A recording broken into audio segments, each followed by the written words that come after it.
the U.S. Air Force went from missing 90% of its targets to hitting 90% of those targets. That you could be in a plane, 20, 30,000 feet away and steer a bomb into a target. The weapon solved a political problem as much as a tactical one, allowing us to engage and fight when we might otherwise not. It's good to have more precise weapons, right? It seems like that's better than the alternative. Even a weapon that is as precise as it claims to be is only as precise as the intelligence you have. I think that it is so intoxicating, the idea that we can go around and dispatch bad guys and solve problems with no cost. Would you be willing to advocate against having them in a nation's arsenal?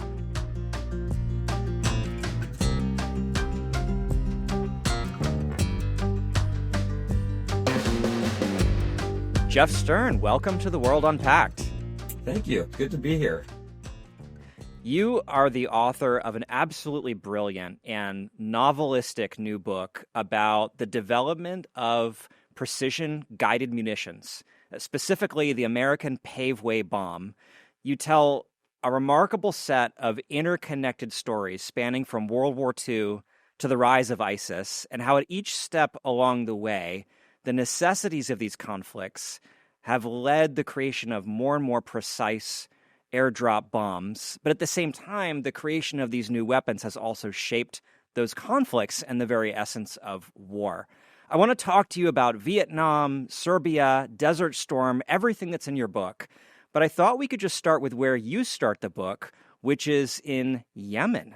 What were you doing in Yemen? And what did you find there that led you on this journey? That was actually a really great summary of the book, and I wonder if we could just sort of end the interview here. That's fine. With our brain-addled audience, I'm sure that's probably about as much as some of them want to hear. Well, look, this has been great. It's great to meet you. Thanks for having me on, and good luck with the rest of your day. No, but seriously, though, Jeff, so you are the kind of swashbuckling foreign correspondent that it feels like we don't really have anymore. You've reported from Afghanistan, from hotspots around the world, and you found yourself in Yemen being ferried around this very hot conflict zone.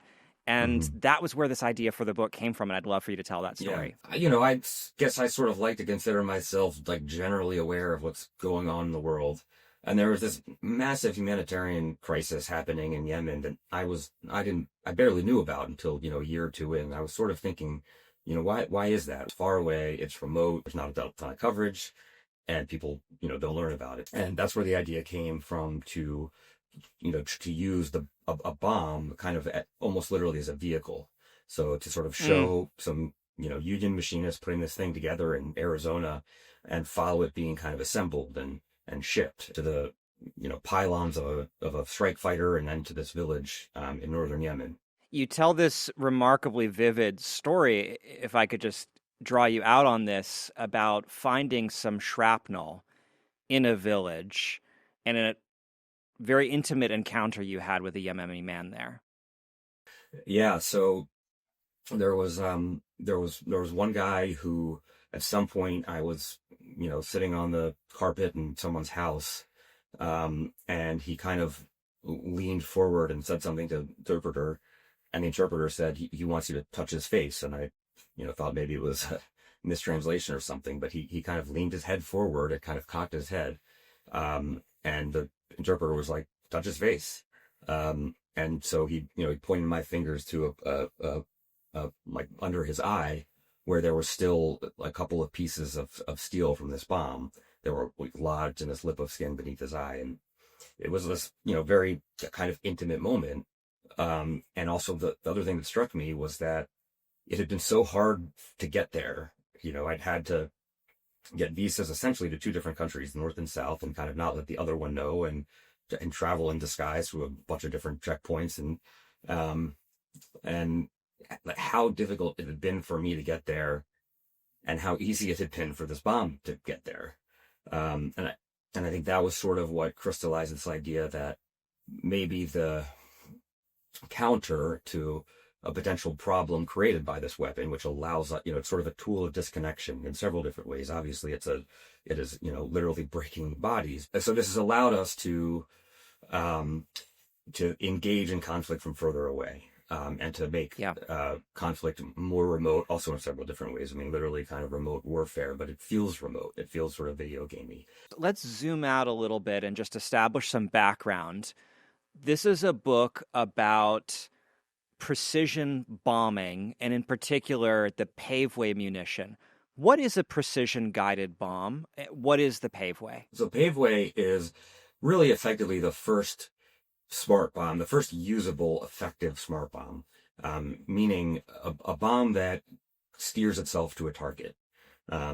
It was not the first attempt to do this. This is, for as long as there's been people trying to fight without having to be right up close and personal, we've tried to sort of steer, projectiles precisely from afar. But it was really the first time that you could be in a plane, 20, 30,000 feet away and steer a bomb into a target. And the way that Paveway works was with laser guidance. So you use a laser designator, essentially like a flashlight for the bomb. You laze the target, and the bomb has a photon sensor on its nose, and is able to sort of correct itself as it flies through the air to go to the target.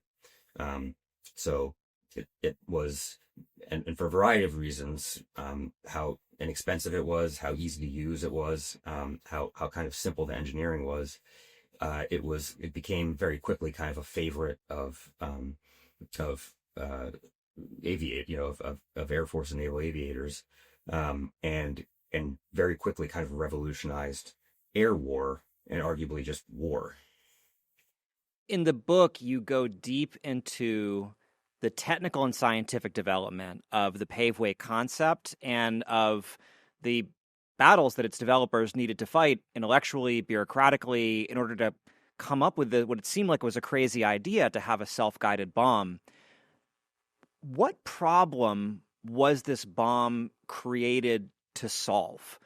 Why do we need a guided bomb?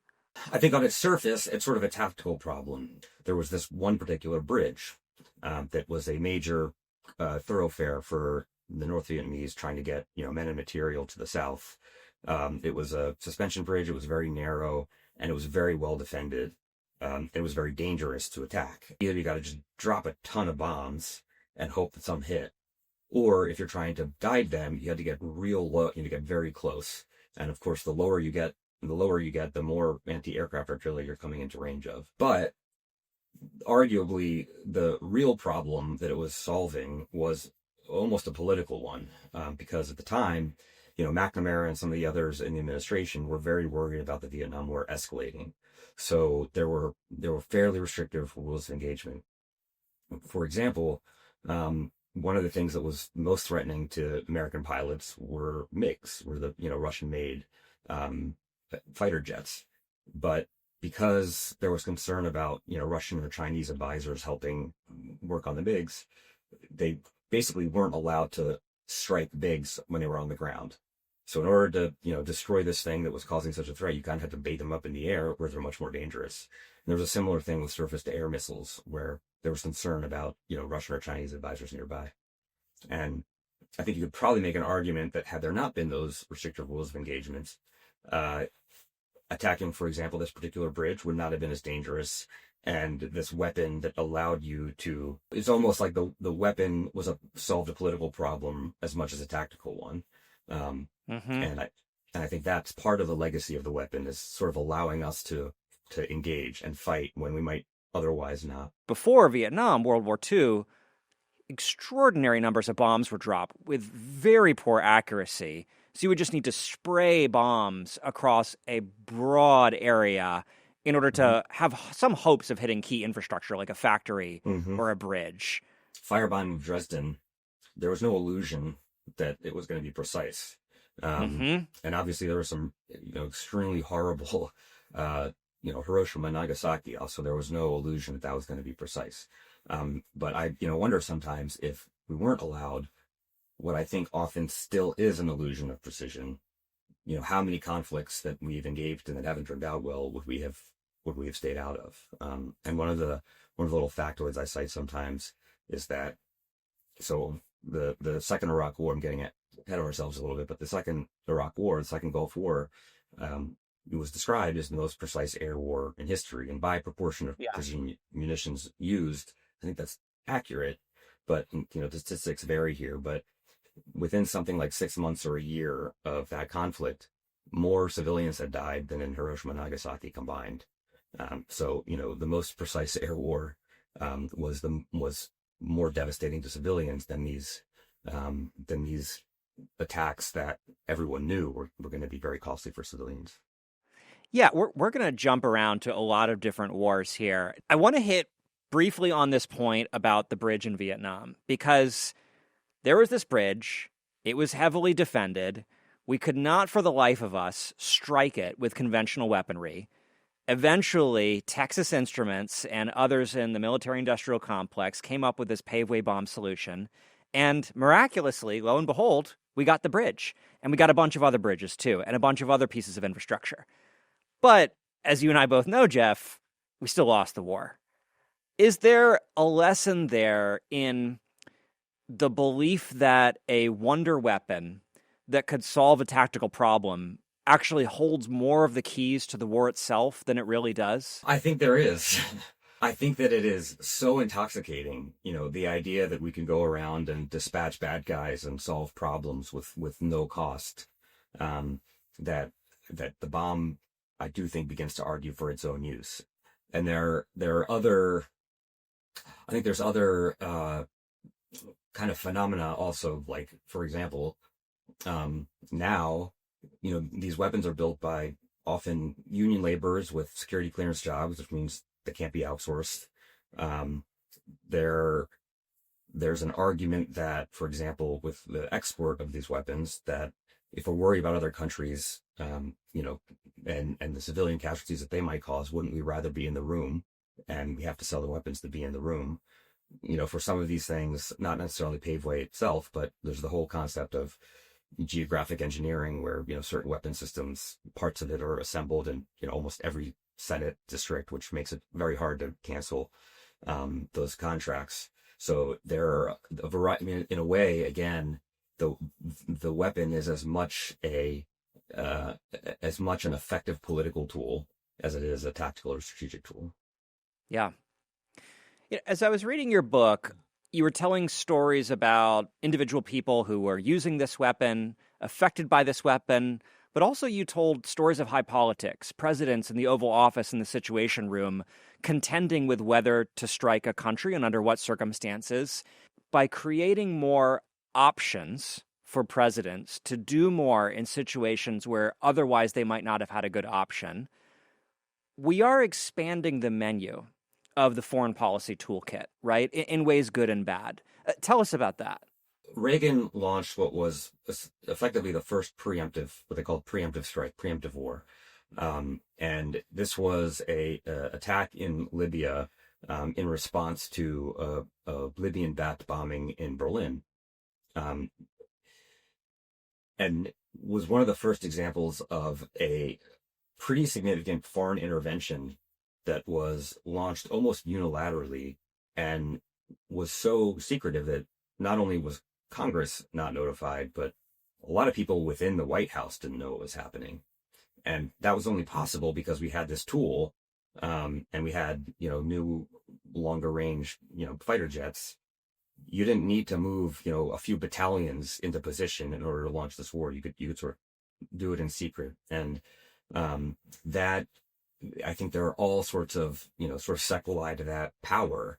So I think you're right in terms of expanding the menu, but I think also sort of confining the decision to strike, making it possible that a president and a couple of advisors can make a decision like this, and choose not to alert even many allies, the let alone people within their own government. And of course, today we're seeing versions of that where, president makes a decision and we can go, bomb Venezuela and capture a leader.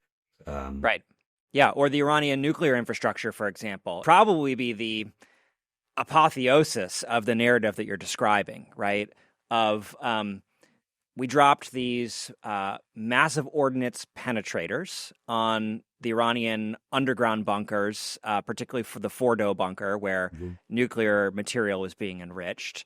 These are very, very, very large versions, essentially, of the Paveway. These are guided bombs that, can steer toward their target to such an extraordinary level of precision that they were able to hit the exact same spot, like, an air shaft or a ventilation shaft multiple times in a row in order to dig deeper and deeper and do more and more harm to this facility.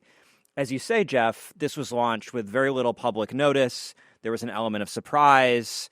There was a sense that maybe diplomacy that Trump and Netanyahu were doing kind of created a smokescreen to enable this to catch the Iranians unawares. So I don't know if this is a story of the remarkable military success of something like a Paveway in its lineage, right, in the enabling a kind of strike that literally wouldn't have been possible before, or if it's more of a cautionary tale that it's creating more and more unilateral powers in the hands of the president and maybe seducing him into actions that might not solve our problem strategically. First of all, even a weapon that is as precise as it claims to be is only as precise as the intelligence you have. And so often we're doing these interventions in a place where we may not have a lot of intelligence on the ground. An example of the Second Gulf War, until a year or so before that intervention, we had almost literally no intelligence apparatus on the ground in Iraq. There wasn't even a functioning embassy, so we couldn't have people under diplomatic cover. And one of the stories in the book is about how that covert operation was essentially stood up from nothing. Because there was an awareness that even though we're about to launch this extremely precise air war, we don't know where anything is. And I think that probably applies also to kind of after action. You can use high powered cameras and recon photography and satellite photography, but if you don't have very good intelligence on the ground, I don't know that we know now exactly how much damage was done to the nuclear program in Fordo bunker. It was really impressive. These bombs seemed to do exactly what they were intended to do. The pilots who flew from St. Louis or whatever, everything was sort of went smoothly, but we still don't exactly know what the blowback is going to be. Yeah, the book also made me think about Israel's air campaign in Gaza after October 7th. I don't know precisely what weapons they're using there. I think there's probably a lot of guided munitions being used in that conflict.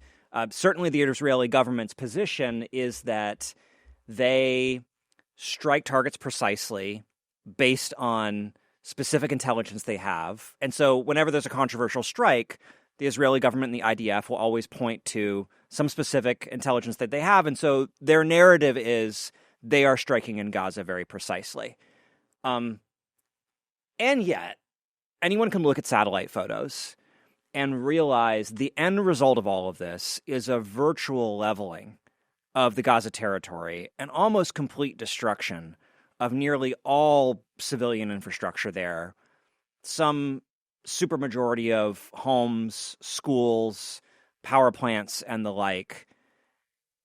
And so, in some level, you can have the most precise weapon in the world, but if you scale up its use to such an extraordinary degree, the destruction could be just as much or even greater than it was before.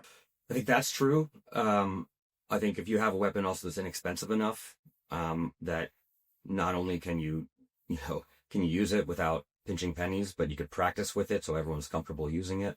I think there's another thing that we're getting to now, which is, especially as we move towards remote war, but even just being armed with something like a Paveway or another precision weapon, where it is possible to devolve the decision to strike so far down the chain of command that, now you have what they call dynamic targeting, which effectively is a pilot can kind of be like, oh, there's a fleeting target. I need to hit it. And I think there's this move towards, especially as we start, so just as a sort of colorful example, as we move towards having, Reapers and Predators armed not only with precision weapons, but with effectively supercomputers that are now collapsing the kill chain down to, a few seconds, nominating a target for engagement, evaluating it, striking, doing recon. And our Defense Department has this directive that says something to the effect of there will always be a meaningful level of human engagement in any decision to strike. That's not verbatim, but it's something like that I think to any non-lawyer, or maybe even to lawyers, is a little bit like, what does that mean exactly? But you could imagine, an 18-year-old private in a air-conditioned trailer at Creech Air Force Base or something, and every single system is saying, okay, we're ready to strike. This is a terrorist, or this is a terrorist, haven or something. Bombs ready. All you got to do is say no if you don't want to. It's just an immense amount of pressure to not get in the way. And I imagine that plays out in places like, in the IDF and Gaza, where, all it takes is an intelligence report saying this thing is a Hamas headquarters or something. And there's just a lot of pressure to not get in the way of it. We're foregrounding some of the problems and critiques with guided bombs, the overselling of what they can offer, the temptation, the seduction that they represent. I don't want to just skip over the tremendous military advancement that they represent as well.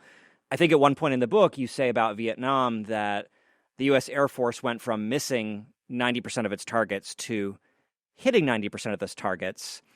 There are certainly stories in the book about remarkable tactical successes. I wonder if maybe Serbia counts as one in your mind, and if so, you could just explain what the Paveway and other guided weapons were able to accomplish at a tactical and operational level there that maybe we otherwise could not have pulled off. Hey, thanks for listening to The World Unpacked. If you want episodes delivered directly to your inbox, use the link in the description. You can also subscribe on our YouTube channel or on popular podcasting platforms. Now, back to the show.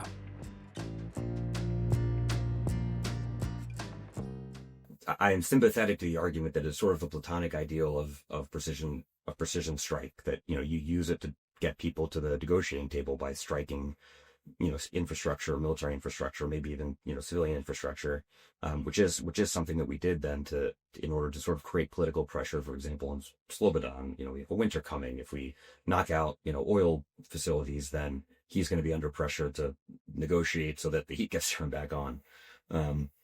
So I think both arguments can carry water.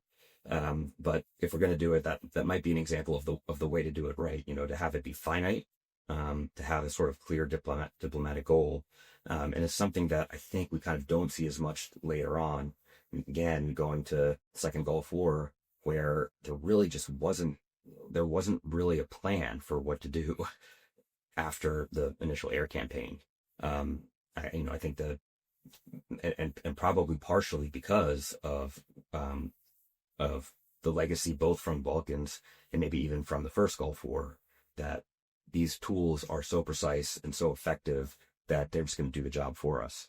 Air power has such a unique role in America's kind of strategic culture and even in our pop culture around war, right? I think one of your chapters is called Shock and Awe, a term from the Iraq War days, and it exemplifies this notion that a splendid set of airstrikes on Iraq, on Venezuela, on Serbia, wherever. I'll just be blunt about it. It's visceral. It's satisfying. It's kind of America at its strongest, most capable, most impressive. It terrifies countries like Russia and China. And yet then the question, of course, arises of what then? Do you need forces on the ground? I'll say President Trump seems to be almost pushing this to the limit in Venezuela right now. He had a series of precision strikes and special forces operations to neutralize and capture President Maduro. And now, without any boots on the ground, he is attempting to use gunboat diplomacy to run Venezuela by continuing to threaten them with the implicit possibility of future precision strikes on their leadership in order to basically turn them into a puppet state.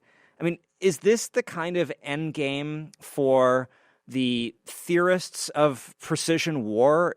Does this work, or Does this also expose the limits and the need ultimately for conventional land power and other tools of national power in order to truly project force in a foreign land? My mind goes to the intervention in Libya post 2011. And of course, there's always a danger of like reasoning analogically and trying to learn from the last war. But that, as Trump sort of goes about his Dunroe, was it Dunroe doctrine? The Don Roe doctrine, the Don Roe yes. Doctrine. I keep going back to 2011 in Libya, where, to probably drastically oversimplify, there was a sense that we need to protect, rebels and protesters and intervene with air power to kind of disable the Gaddafi regime. And for a minute, it went really well. But, for example, we would drive regime forces back from a position, and then they would wait a little bit and come back and take it. And eventually there's a recognition that as good as air power is, actually we're sort of creating a need for boots on the ground.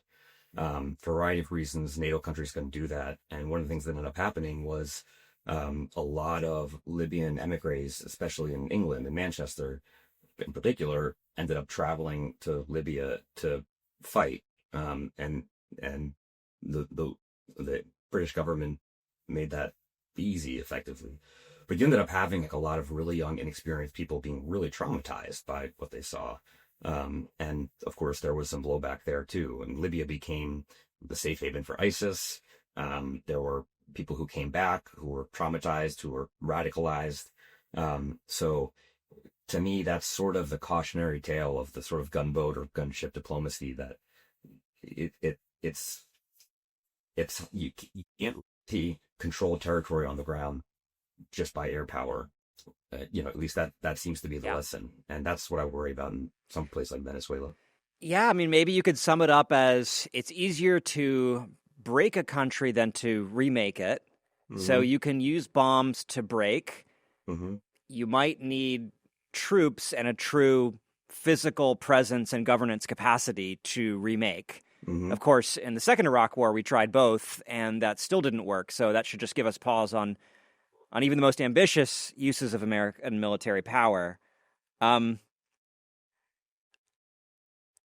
thing that a precision weapon can do is it can execute a decapitation strike. And so again, I'll be kind of pulling you forward a little bit from the book into the contemporary world. When Israel assassinated the heads of Hezbollah and Hamas within the last couple years, I honestly didn't expect it to work as well as it had. I expected those groups to have a residual command and control capacity and to be able to respond with overwhelming force in terms of rockets and missiles that they had prepared. It actually seems as though Israel pulled off a real military gambit in killing Nasrallah and others, where they were able to so cripple a political and military command structure and create confusion and fear in the enemy, that there really was not an overwhelming rocket and missile response. And Israel has kind of humiliated its enemies in those cases. Now, again, the story hasn't been written about what will happen in Gaza and whether any of that will redound to Israel or the region's or America's benefit. It's hard to see how it could. But it does seem like leaders like Trump and Netanyahu are pushing the envelope to see, well, what can we do with the precision strike? And one of the things we can do is we can just kill the leader of a country. One of the things that is a little bit awkward for people who are sort of trying to sound a cautionary tale about, unilateral precision airstrike is there are examples of this, arguably working. That you could argue that the drone campaign against Al-Qaeda and ISIS kind of worked in a similar way. And one of the explanations there is that you go after the leaders, and if you do so effectively, then people are kind of afraid to become leaders. And I remember thinking that in the immediate aftermath to October 7th, that the perhaps the best path forward here is to be very precise, go after the leaders, so that people don't really want to be, rather than what I think ended up happening. Again, simplification is that it was almost like the leaders were the only ones who had the good bunkers, that they were the only ones who were safe. So you almost Yeah. end up driving more people into wanting to be leaders. So, arguably there is a way to use precision strike to create a disincentive by, trying to, in a very discreet kind of tactical way, take out leadership. And that does seem to have worked before. And Yeah. arguably that's what happened with Hezbollah. Just sticking with Israel, what a lot of people who advocated a kind of middle path for Israel to take after October 7th, they thought some military response was warranted, but not the wholesale slaughter and destruction of the Gaza Strip like we've seen through air power. And so an alternative that was always available is a much more substantial Israel ground campaign in which you would place Israeli troops at risk, but in return, you would be able to actually look around you, evaluate situations, see the human element from, 6 feet above dirt, rely on small arms instead of these large bombs, probably create a lot less destruction and chaos depending on how such a campaign would be conducted. It reminds me very much of the Vietnam tale you were telling in the book about how bombing and precision bombing is a way for leaders to avoid the dilemma of placing their troops at risk. Mm-hmm. And in return, that risk is kind of pushed onto the enemy militarily and in some cases civilian casualties. And arguably there's also a bit of a cathartic effect. You feel like you have to do something, and here's a way to launch strikes. And if you're launching a massive air campaign, you're not going to have a lot of journalists on the ground who are showing what it's like on the ground. But I think that's right. I mean, I think that again, it creates a thing you can do. It creates almost a gravitational pull to do that. Because if the decision had been, we're going to send troops in, or we're going to, do a massive carpet bombing campaign because all we have are unguided dumb bombs, it's a very different calculus. But again, arguably the outcome is kind of the same. You tell the story about the UK executing a retaliatory counterterrorism strike against ISIS, and someone wrote on the bomb, what was it? It was with love from Manchester. With love from heart Manchester. From Manchester. Thank you. Probably people have been writing on bombs for as long as we've had them, but now you can broadcast that message on social media, and it speaks directly to that cathartic quality that you're talking about, whether that message is from high command or just somebody on the ground who wanted to put it out there. There's a kind of pleasure of vengeance that someone can feel in saying, just like you open the book with the story from Yemen, this metal is coming from here and going to there, and there's nothing you can do about it, and it's signed with love. We don't know where that bomb ended up. I mean, we know it was on a sortie that was going after ISIS targets, but did it land on some horrible ISIS leader, or did it land on a wedding party? But we have the picture of it before it took off, so I think that's sort of an illustration of it is kind of clean and clinical and almost nice on the ground, but the thing is always exploding somewhere, and it's a pretty safe bet that it's going to be a little bit messier than it looks when it's in a well-lit picture on the pylon of a fighter jet on the tarmac that about to take off. Where is this all going? In the book, you describe a progression of Paveway 1, Paveway 2, 3, 4, and then the advent along the way of more sophisticated and accurate cruise missiles and other weapons, at each stage becoming more precise, responding to countermeasures that are arising, being able to be flexibly used in a variety of different tactical situations. It seems like maybe the advent of drones is a natural progression of the story of precision munition, where now you can almost fly the bomb right? If you think about it as like a kamikaze drone, a quadcopter in Ukraine, which are being manufactured by the millions, Mm-hmm. it's essentially a flying bomb now that can hover in midair, send footage but real time back to the operator, stop, start, go up and down, blow up, not blow up, weigh a few pounds, very precise, and mass produced. Do you see that as part of the lineage that you're describing? And if so, what's the next step and the step after that? And is there some kind of endpoint where war becomes maximally precise at a tactical level? And what would that look like and mean? Where we're going is, I guess I would argue, fewer breaks on the decision to engage. So, again, having someone sitting in safety and seeing the enemy as, a black and white infrared readout that looks like a video game. From there to having a drone that is capable of making the decision on its own to strike. And even if this directive, this Defense Department kind of woolly language directive is held, I think the effect will still be more and more strikes because the human is put in the position kind of only of stopping the whole process. It's not a human reading an intelligence report deciding that let's go find this terrorist. It's the system telling the person ready to go. The thing is locked and loaded. That's a terrorist. That's a bad guy. Whatever. We're about to engage. Just click the no button. And you've got this whole kind of impressive technological military apparatus that's all sort of canted towards action. And you're expecting some, probably pretty young airman or something to say, no, I'm not comfortable with that. As that margin for error shrinks, and, now we're talking about drones and precision weapons. We're not talking about, for now, we're not talking about drones armed with nukes, but still, the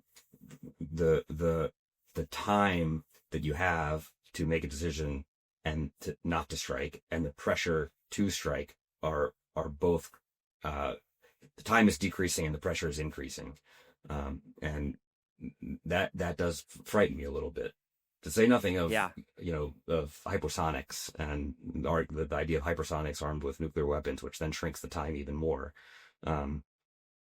We're sort of in a bit of a dangerous place because it is so easy to strike. And the corollary to that is it's so hard not to.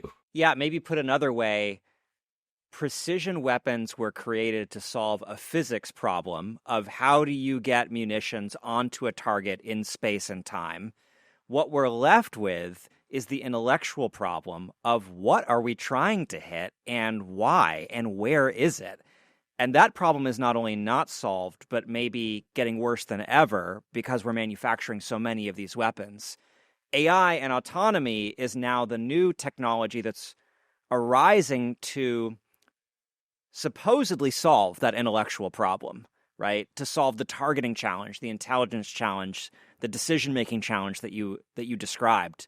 I'm not so sure about that, but that is essentially where, as we're squeezing the balloon, that's where the challenge seems to be headed. Yeah.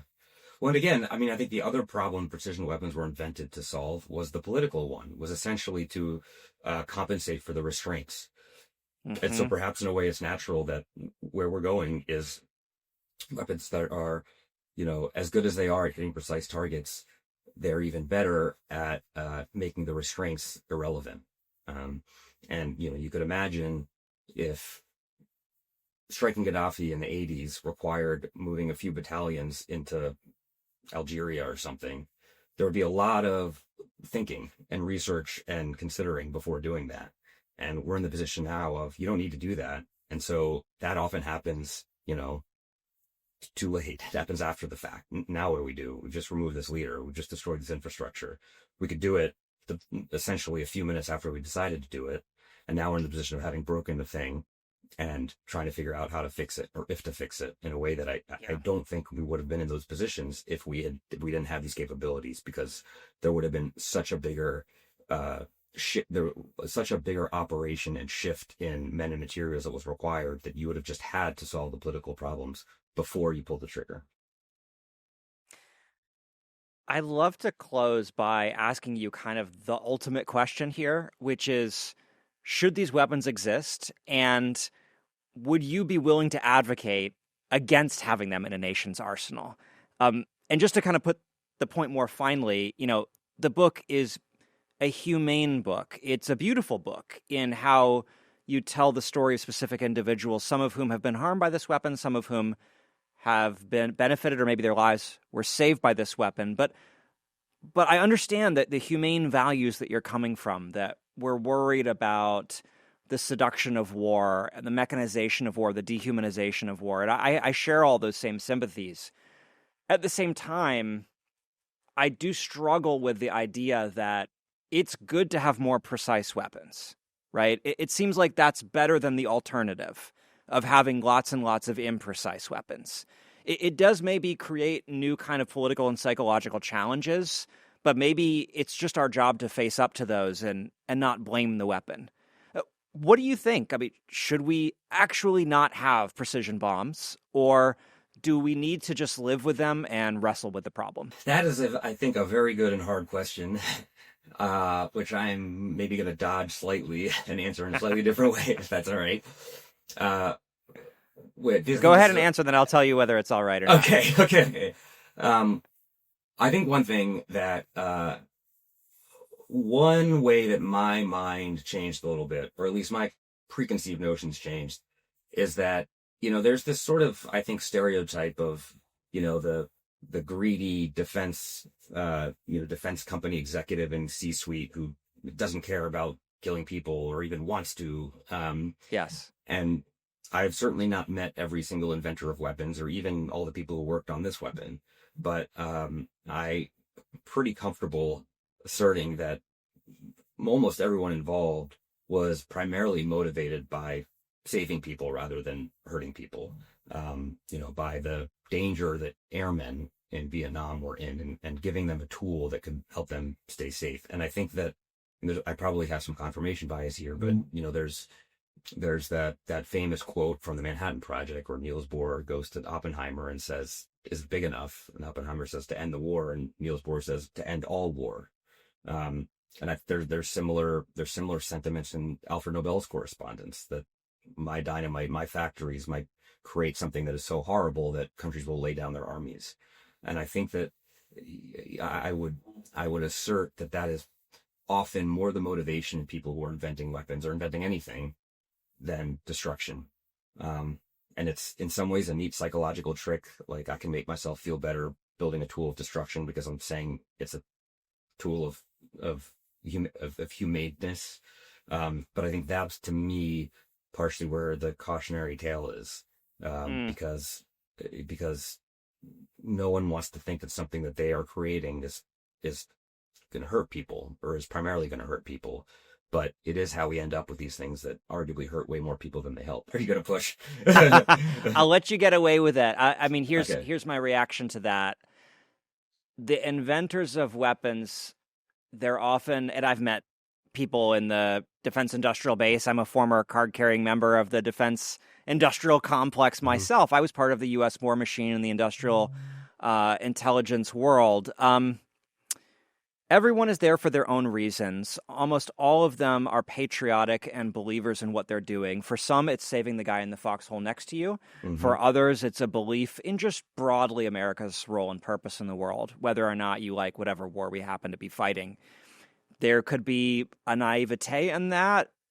These people don't have a monopoly on wisdom or the ability to assess what they're doing. I guess at the end of the day, it seems to me like we all need to sit in judgment as citizens and voters of how these weapons are used and the resources used to deploy and develop them.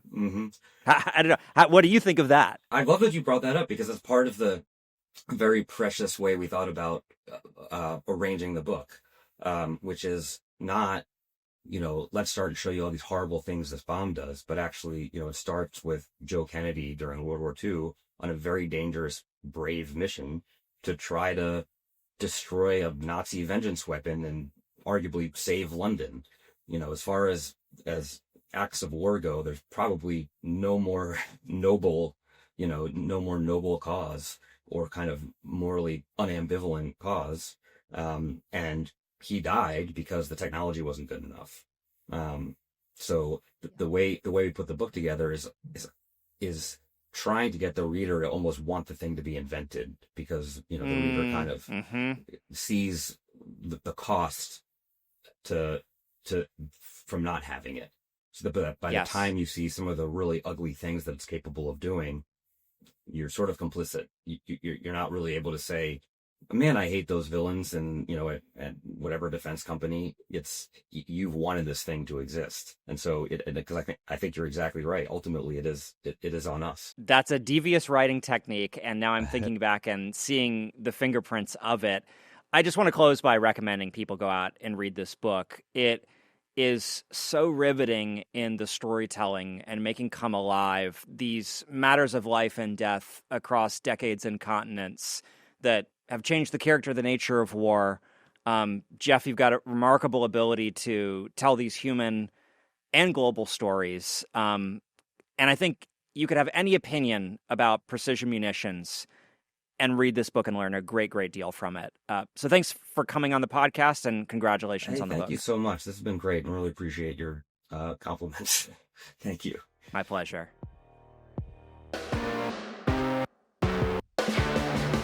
You've been listening to The World Unpacked, a production of the Carnegie Endowment for International Peace.